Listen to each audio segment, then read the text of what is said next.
Shalom, Bapak Ibu, Oma Opa, saudara-saudara yang terkasih di dalam Tuhan. Bagaimana kabarnya hari ini? Semoga kita semua berada dalam keadaan yang baik dan penuh dengan damai sejahtera dan sukacita yang daripada Tuhan. Sebelum kita memulai ibadah doa keluarga kita, marilah kita bersaat teduh sejenak.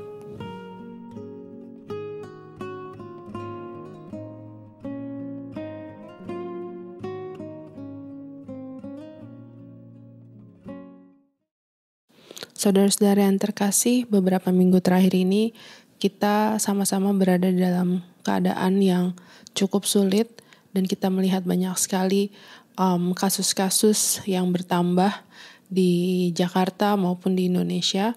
Kita mau sama-sama mengingatkan bahwa meskipun di masa-masa ini yang penuh dengan kecemasan dan mungkin juga keputusasaan, kita mau sama-sama mengingatkan satu sama lain bahwa Tuhan selalu ada beserta kita dan Tuhan setia menyertai kita dalam segala kesulitan-kesulitan dan pergumulan hidup kita. Untuk memulai ibadah kita pada hari ini, marilah kita menaikkan pujian dari NKB 34, Setiamu Tuhanku, baitnya yang pertama dan ketiga.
Mari kita bersatu di dalam doa.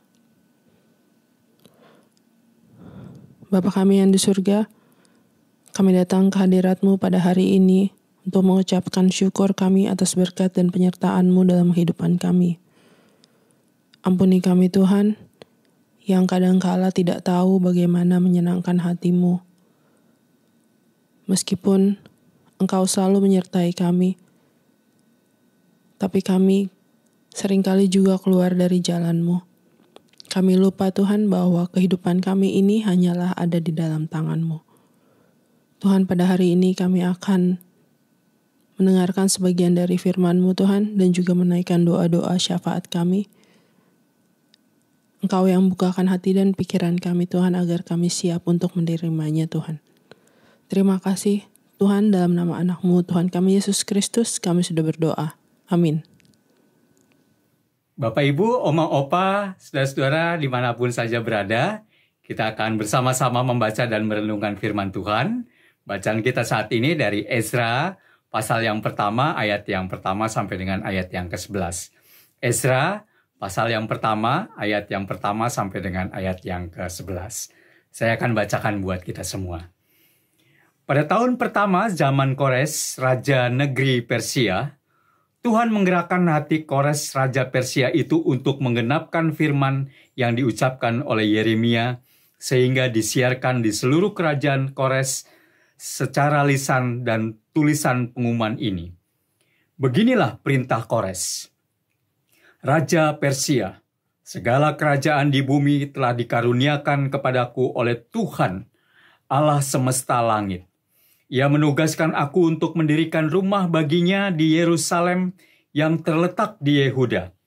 Siapa di antara kamu termasuk umatnya, Allahnya menyertainya. Biarlah ia berangkat pulang ke Yerusalem yang terletak di Yehuda dan mendirikan rumah Tuhan Allah Israel, yakni Allah yang diam di Yerusalem.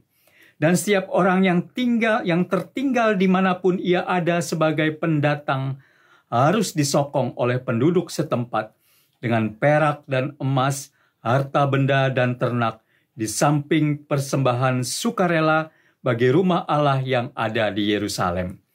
Maka berkemaslah kepala-kepala kaum keluarga orang Yehuda dan orang Benyamin, serta para imam dan orang-orang Lewi, yakni setiap orang yang hatinya digerakkan Allah untuk berangkat pulang dan mendirikan rumah Tuhan yang ada di Yerusalem. Dan segala orang di sekeliling mereka membantu mereka dengan barang-barang perak, dengan emas, harta benda dan ternak, dan dengan pemberian orang dan pemberian yang indah-indah selain dari segala sesuatu yang dipersembahkan dengan sukarela. Pula Raja Kores menyuruh mengeluarkan perlengkapan rumah Tuhan yang telah diangkut Nebukadnezar dari Yerusalem dan yang ditaruhnya di dalam kuil Allahnya. Kores Raja Persia itu menyuruh mengeluarkan semuanya itu di bawah pengawasan Mitredat, bendahara raja, yang menghitung seluruhnya bagi Sesbasar, pembesar di Yehuda. Inilah daftarnya: 30 bokor emas, 1000 bokor perak, 29 pisau, 30 piala emas, pula 410 piala perak, 1000 buah barang-barang lain. Barang-barang emas dan perak itu seluruhnya berjumlah 5.400. Semuanya itu dibawa oleh Sesbasar sewaktu orang-orang buangan itu dibawa pulang dari negeri Babel ke Yerusalem. Demikian bagian Alkitab yang kita baca saat ini, dan yang dikatakan berbahagia adalah mereka yang senantiasa memelihara firman Tuhan di dalam kehidupan sehari-hari. Bapak, Ibu, Oma, Opa, dan saudara-saudara yang kasih dalam Tuhan Yesus Kristus di mana saja berada, tema renungan kita saat ini adalah sisa yang berharga. Siapa di antara kita yang tidak pernah memasak? Barangkali hampir semua di antara kita pernah punya pengalaman memasak, bahkan sudah menjadi tugas dan tanggung jawab kita barangkali sehari-hari di dalam kita memasak. Nah, biasanya Bapak Ibu, saudara-saudara, Oma Opa, ketika kita sedang atau akan memasak makanan atau sayuran, mau tidak mau awal-awalnya adalah kita mempersiapkan segala sesuatunya. Kalau kita memasak sayur, maka biasanya kita memotong-motong sayur itu dulu, memilah-milah, kemudian mana sayur yang sudah siap untuk kita masak, dan kalau ada kulit-kulitnya atau sisa-sisa yang lain, biasanya itu akan kita masukkan ke dalam kantong plastik, lalu kita buang ke tempat sampah. Nah, untuk beberapa orang, sekelompok orang, rupanya sisa sayuran atau bahkan kulit sayur atau kulit buah yang tidak berguna lagi untuk dimasak atau sudah akan disingkirkan dan dibuang ke tempat sampah, ternyata dikumpulkan lalu kemudian diolah sedemikian rupa, diberdaya gunakan menjadi istilahnya ekoenzim. Artinya sisa-sisa sayur dan buah yang harusnya sudah menjadi sampah kemudian diberdaya gunakan dan akhirnya ternyata sangat bermanfaat. Bisa menjadi pupuk tanaman, pembersih lantai, bahkan juga bisa menunjang kesehatan sehari-hari. Nah, itulah yang kemudian dilakukan oleh beberapa kelompok orang, bahkan mungkin sudah banyak orang mencoba mempergunakannya, melakukannya. Apalagi di zaman seperti sekarang ini, sudah begitu banyak orang mempromosikan atau membicarakan mengenai barang-barang yang bisa berdaya guna dari hasil limbah rumah tangga yang bisa dipergunakan dan tidak menjadi sia-sia. Nah, Bapak Ibu dan Saudara yang kasih dalam Tuhan Yesus Kristus, 70 tahun lamanya kerajaan Yehuda atau Israel Selatan jatuh ke tangan Nebukadnezar dan dibawa ke pembuangan di Babel. Sesuai dengan nubuat Yeremia, di dalam Yeremia pasal 29 ayat yang ke-10 sampai 14, Tuhan rupanya memperhatikan dan memulangkan mereka kembali ke tempat asalnya. Tuhan yang setia menepati janjinya. Dia bertindak dengan kekuatannya yang menggerakkan hati berbagai pihak demi pemulihan umatnya dan pembangunan rumah Tuhan. Jika kita cermati, maka dalam bacaan kita di dalam Esra 1 ayat 1 sampai dengan ayat ke-11, maka ada beberapa pihak yang Tuhan gerakan untuk menunjukkan bahwa Dia akan menggenapi firman-Nya. Yang pertama adalah tentu saja Raja Kores, Raja Persia yang menggantikan Raja Nebukadnezar dari Babel untuk kemudian menjadi Raja Babel. Nah, dalam awal pemerintahannya, ia memerintahkan orang-orang buangan atau umat pada waktu itu untuk mendirikan rumah bagi Tuhan di Yerusalem dan mengizinkan umatnya untuk pulang membangun rumah Tuhan di Yehuda atau di Yerusalem. Kedua, pihak yang kedua yang digerakkan oleh Tuhan melalui Raja Kores tentunya, yaitu penduduk setempat untuk menopang umatnya atau orang-orang buangan yang tetap tinggal dan tidak pulang. Mereka tetap menjadi pendatang di tempat di Babel. Yang ketiga, umatnya tentu saja umat yang akan berangkat pulang mendirikan rumah Tuhan. Orang di sekeliling mereka yang akan pulang memberikan pemberian-pemberian seperti emas, perak, ternak, dan pemberian lainnya. Jadi orang-orang yang ada di sekitarnya memberikan perlengkapan-perlengkapan itu bagi orang umat yang akan pulang ke Yehuda, kembali ke Yehuda, ke Yerusalem untuk membangun rumah Tuhan. Dan tentu saja yang keempat, yang paling penting adalah Tuhan sendirilah sebagai pribadi yang membuat janjinya digenapi. Dia yang berinisiatif dan bekerja pada tiap-tiap orang yang dikehendakinya. Nah, Bapak Ibu dan Saudara yang kasih dalam Tuhan Yesus Kristus, di dalam Yesaya 6 ayat 13 dikatakan bahwa orang-orang buangan itu atau kaum sisa ini yang kemudian menjadi atau menghasilkan tunas yang kudus, yaitu Sang Mesias. Nah, menarik, kisah ini mengingatkan kepada kita bahwa ketika sepertinya tidak ada jalan keluar, sesungguhnya Dia turut campur tangan. Dia atau Allah yang ternyata menggerakkan orang-orang yang diperkenannya menjadi alatnya. Kecukupan dan pemeliharaan Tuhan bagi umatnya diberikan oleh Tuhan agar umatnya dapat melaksanakan atau menyelesaikan tugas yang Tuhan beri bagi mereka. Ya, termasuk juga mendirikan rumah Tuhan di Yerusalem. Dan begitu juga dengan kita hidup bagi Dia. Bagi kita, mungkin Kita masih merasa menjadi orang-orang buangan yang mempertanyakan kapan Tuhan semua ini akan berakhir. Kapan Tuhan membebaskan saya dari setiap persoalan atau pergumulan yang sangat berat di dalam hidup ini. Kita memang tidak tahu apakah Tuhan mendengar atau menjawab. Bahkan kita juga sudah mulai pesimis dan kehilangan harapan dengan segala situasi dan kondisi yang terjadi di dalam kehidupan kita. Tetapi bahwa kita diingatkan bahwa kita menjadi orang-orang yang berdaya guna dalam bacaan kita. Kita diingatkan untuk terus berusaha untuk menjadi orang yang berdaya guna. Walaupun mungkin menjadi orang-orang yang tersisa atau sisa-sisa, tapi tidak dibuang. Tidak disingkirkan begitu saja. Kita masih bisa dan boleh terus menanti janji Tuhan digenapi. Tentu saja dengan kesetiaan kita kepadanya, semoga itu menjadi kekuatan kita. Pandemi memang masih berlangsung. Tapi kita tahu bahwa di sekitar kita ada banyak orang, ada banyak pihak yang terus berusaha untuk mengatasi situasi pandemi yang sedang terjadi saat ini. Semoga kita pun juga bisa menjadi orang yang digerakkan oleh Tuhan, menjadi yakin dan percaya bahwa kita adalah orang-orang yang digerakkan oleh Tuhan. Dengan apa? Dengan kesetiaan yang masih kita miliki. Dan tentu saja kita berusaha untuk tetap setia.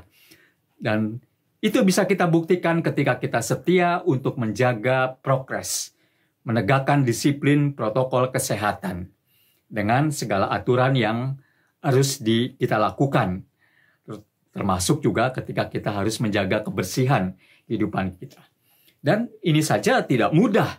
Tapi ini menjadi bukti bahwa kita masih sekali lagi berdaya guna. Nah, Bapak Ibu Saudara, Oma Opa, dimanapun saja berada, kita biarlah menjadi orang-orang yang terus dimampukan untuk menjadi alat dan sarana yang berdaya guna. Walaupun sekecil apapun di dalam kehidupan kita. Karena kita yakin dan percaya bahwa Allah sedang bekerja dan Allah terus bekerja dan terus menggerakkan orang-orang yang dikasihinya, orang-orang yang tidak pernah berhenti dan jemu-jemu untuk terus berusaha, berbuat baik, dan begitu juga dengan kita terus berusaha berbuat baik, terus berusaha berdaya guna. Dan biarlah dari tempat kita berada, di tengah-tengah keluarga kita, itu bisa sudah kita mulai kita tunjukkan bahwa kita bukan orang-orang buangan yang harus disingkirkan dari kehidupan ini, tetapi menjadi orang-orang yang siap berdaya guna. Kiranya Tuhan memampukan kita untuk terus menjaga kesetiaan kita kepada Tuhan, dan Tuhan berkati kita semua. Amin.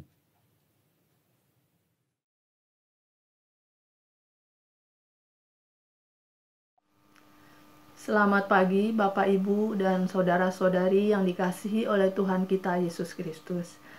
Pagi ini kita akan berdoa syafaat untuk para siswa yang masih belajar secara online. Banyak kendala-kendala yang harus dihadapi. Kita akan doakan segala pergumulan-pergumulan mereka. Mari kita berdoa. Bapa kami yang bertata dalam kerajaan surga, kami bersyukur atas kasih setiamu yang tidak pernah habis-habisnya, selalu baru setiap pagi. Ketika kami diperhadapkan pada masa-masa pandemi COVID-19, Tuhan selalu beserta kami, melindungi, memelihara kami hari demi hari. Tidak sedikit yang kehilangan pekerjaan, berkurangnya pendapatan, sehingga berdampak pada keluarga dan anak-anak. Bahkan ketika anak-anak sedang mempersiapkan tahun ajaran yang baru, masih secara online, banyak kendala yang dihadapi oleh para siswa, baik yang ada di kota, di desa-desa, bahkan sampai daerah yang terpencil. Tuhan tolonglah agar kendala-kendala, seperti ada anak yang tidak mempunyai HP karena orang tuanya tidak dapat membelikannya. Ada yang kesulitan mencari akses internet. Kiranya Tuhan memberikan solusi yang terbaik bagi para siswa, agar mereka juga dapat terus meningkatkan ilmu pengetahuan mereka dengan tetap bersemangat. Tuhan, kiranya kami berdoa juga untuk para orang tua yang mendampingi anak-anaknya belajar. Kiranya Tuhan memberikan hikmat, kebijaksanaan, kesabaran pada para orang tua. Kami juga berdoa untuk para guru ketika harus mengajar jarak jauh. Kiranya Tuhan juga memberi hikmat, kebijaksanaan, dan kesabaran, sehingga guru dapat mengajar dengan baik. Kami berharap agar Tuhan juga memberkati proses belajar mengajar ini. Bapa kami yang ada di surga, dikuduskanlah nama-Mu, datanglah kerajaan-Mu, jadilah kehendak-Mu di bumi seperti di sorga. Beri kami hari ini makanan yang secukupnya.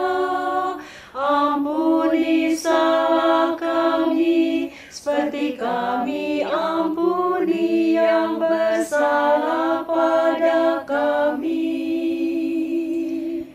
Jangan bawa kami dalam pencobaan, tapi lepaskan kami dari yang jahat. Sebab Engkau yang punya kerajaan dan kuasa dan kemuliaan sampai selama-lamanya. Amin.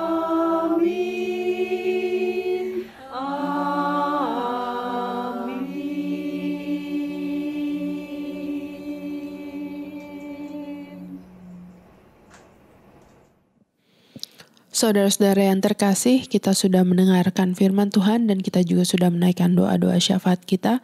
Kiranya apa yang sudah kita dengar dan kita renungkan dapat menjadi penerang bagi langkah-langkah kehidupan kita dan agar kita senantiasa bisa menjadi berkat bagi orang-orang di sekitar kita. Untuk menutup ibadah kita pada hari ini, marilah kita menaikkan pujian dari NKB 154, baitnya yang pertama dan ketiga.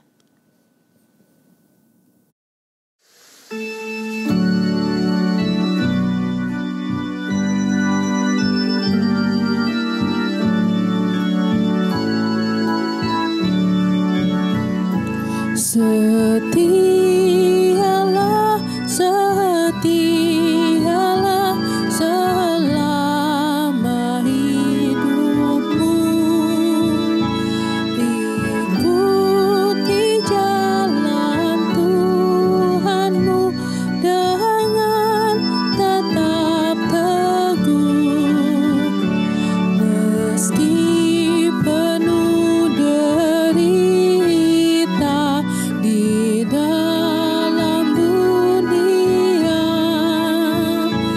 tetapi jangan kau gentar, tetap setialah. Setialah, setialah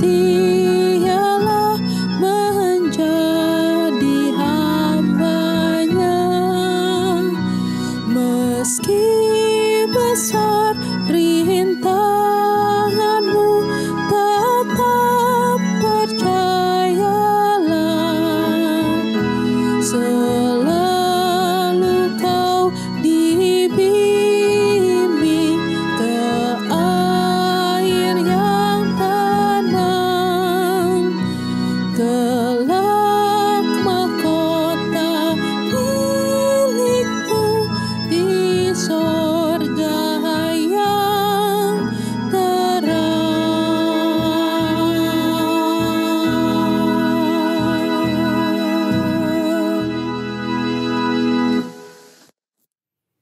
Bapak Ibu, Oma Opa, dan saudara-saudara di mana saja berada, kita baru saja mengikuti rangkaian doa keluarga. Biarlah kita tetap menjadi orang yang setia, orang yang berdaya guna, walaupun sekecil apapun di dalam kehidupan ini, bahkan menjadi alat dan saluran berkat bagi orang-orang yang ada di sekitar kita. Sekalipun segala kesusahan, persoalan, pergumulan hidup tidak pernah berhenti dan terus mendera kehidupan kita, namun tetap yakin dan percaya Tuhan memampukan kita semua. Tetap teguh, tetap semangat, Tuhan berkati kita. Amin.